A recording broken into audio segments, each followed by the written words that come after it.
All right, I'm out here at the Gamelands in New Florence.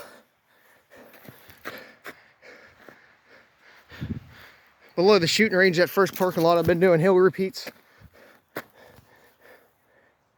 757 in, 1,800 feet up. It's what, 620? 111 times so far.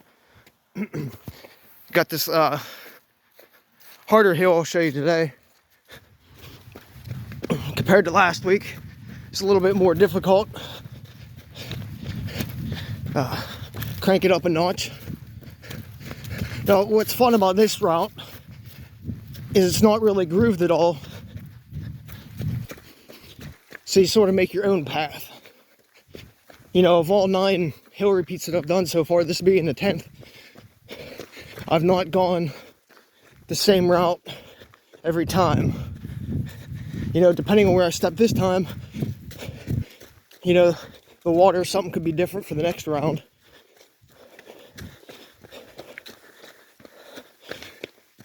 I'm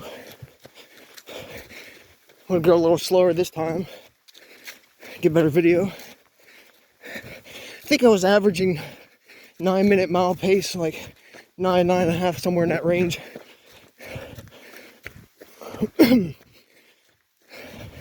Obviously, I'm going a little harder than conversation pace.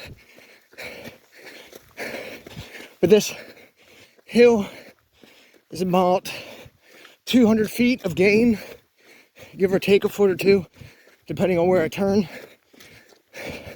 The goal for the day was 2,000 feet of hill repeats. As you see, like, I'm level. You can see the steepness.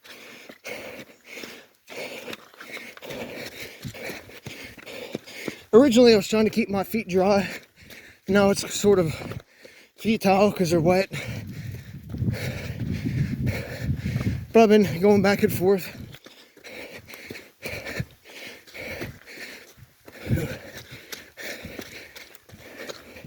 Something different. Helps build your legs up more than a smoother trail. I do notice that a lot when people are doing hill repeats. They're picking an easy hill. That's all good and all. But for a race, the chances of you having that nice groomed hill that you're going up and down are slim.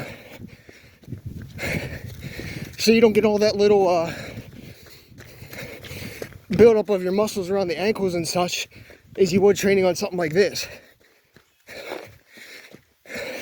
Now those help you, I'll give you that. But you also got to train on some of this rougher terrain to build all those little muscles up and ligaments or whatever's in your body. Otherwise, when you do like a trail race or something, you feel really bad afterwards and sore because you're not used to it. So that's what the idea is today too. Just to build everything up, you know, help with your endurance, build some VO2 a little bit, sweat it out. Whew. It's hard to video and run and talk today. Whew.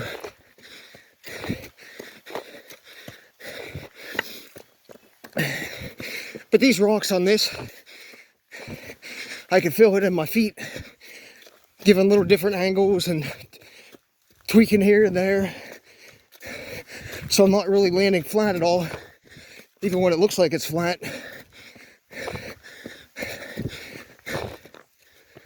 Whew. Thankfully, this is the last one. Didn't help that I worked today. So this is after work doing hill repeats. Whew. Now this isn't overly difficult terrain. This ain't the most difficult you'll ever see. I would say it's a little above average. Depending on what kind of course you're doing, maybe roots, more boulders. This is like a mix in between of the two. Whew. All right. So you see, now we're at 216. So we got our goal. We'll go back down. Notice I probably won't be going the same way because I just don't know, and it's a lot different to read going down than it is coming up. Whew. It's a little faster though. Hopefully I don't fall with my phone in my hand. I'll just hit 8 miles. That's not bad. 8 miles, 2,000 feet of gain. What is that? What, 250? A mile of gain?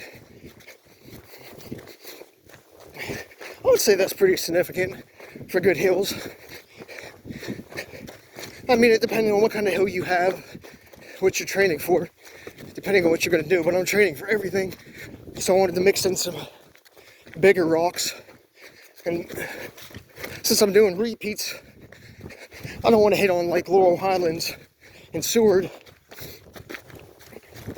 like the really, really bad section, and just try to do real hill repeats and kill myself.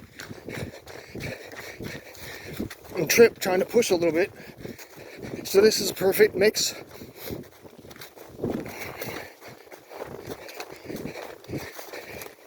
I know I can feel my legs burning on the way up, and I can feel the stabilizing muscles on the way down.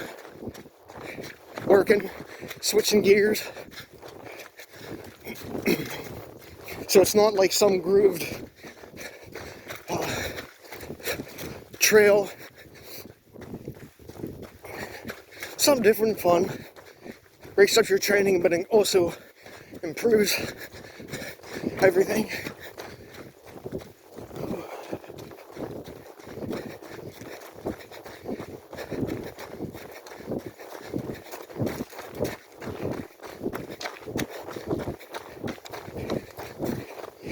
Even if you get on something like this, just mix it up a little bit, go side to side. Because you ain't gonna have a perfect trail when you're racing. It might look perfect, but it's never gonna be.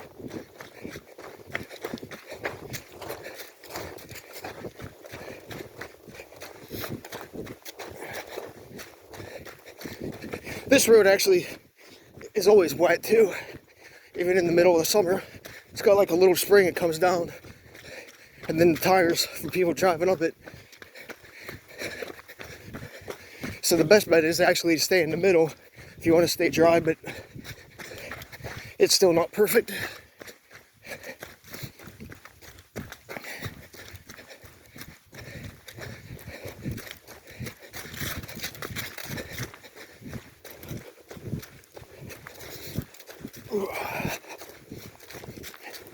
Nice day out, like 55 degrees. Put on some calf sleeves, some shorts. Put my sauna suit top on with a long sleeve underneath to get a good workout, and I am drenched. I got a visor beanie on, I had a gaiter, I had to throw my gloves. They were just making my hands sweat too much.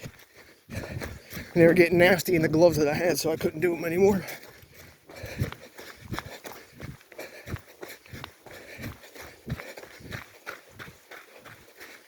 Whew.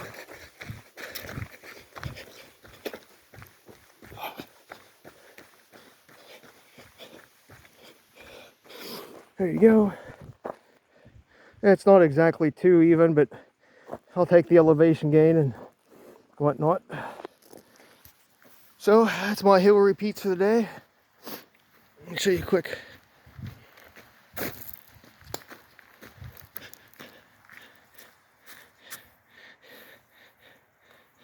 This is level, and you can see it's going up. I also like to do this one once in a while. Behind the gate, got a nice little, I forget what it is, like 80 to 100 feet around this S real quick, where it tees off. It's pretty good. It's good for actually doing hill sprint repeats.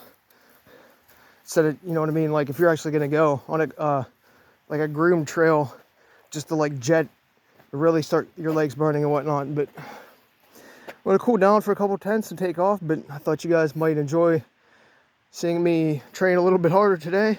Sweat, as you see. Nah. All right.